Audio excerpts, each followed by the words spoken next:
I'm probably the only person that thinks Sheffield United could have stayed up last season. Maybe a ridiculous comment, but if they would have made a few changes last season, they probably could have done it. So here's three lessons I think we learned last season. The first one is you can't win football games by defending. So in Sheffield United's first season in the Premier League, they had a very good defense. They were tough to break down, and that's one of the reasons why they finished in the top 10. But in their second season, this all unraveled. And another problem they had in the previous season was that they didn't really score a lot of goals. So they carried all their problems from their first season into the second one, and that's why they did so poorly. I think what they needed to do was, in the transfer window, add some more attacking talent to their squad, which they did, but they signed the wrong targets. So they needed to sign the right targets and make sure that they're more attacking in their second season, because it was going to be almost impossible to replicate that defensive record they had in their first season in their second.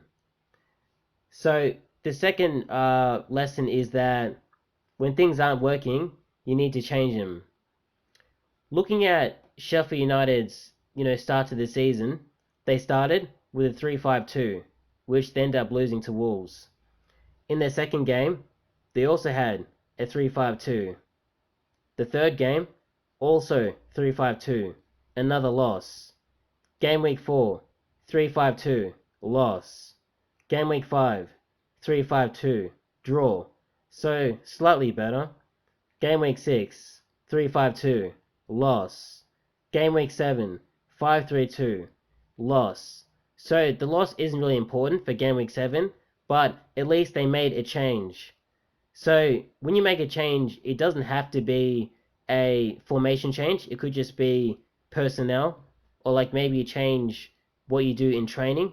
But I think either way, it is far too late to start changing formations nearly 2 months into the season.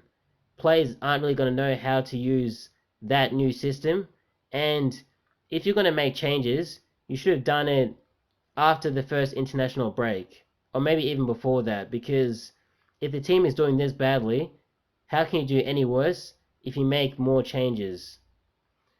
Anyway, that's the second lesson. And the last one is you need to win key games. So there's a whole bunch of games that Sheffield lost last season, but I think there's some key ones that they absolutely had to win to really, gain momentum and give themselves a chance of staying up. The first one was Wolves at home. So it doesn't matter. You can lose your first game. That's all right. If you lose your first game, go to the next one. There's 38 games, so there's no need to really get tied up in it. But they lost to Leeds at home as well, which I thought was a massive game. You're playing against a promoted side, and you really have to win. It was a massive blow. I think they ended up conceding pretty much, in the last minutes of the game, so that would have been devastating. And then they drew at home to Fulham as well, which, another promoted side, it's a chance to really pick up 3 points. They didn't do that. Probably didn't play well enough.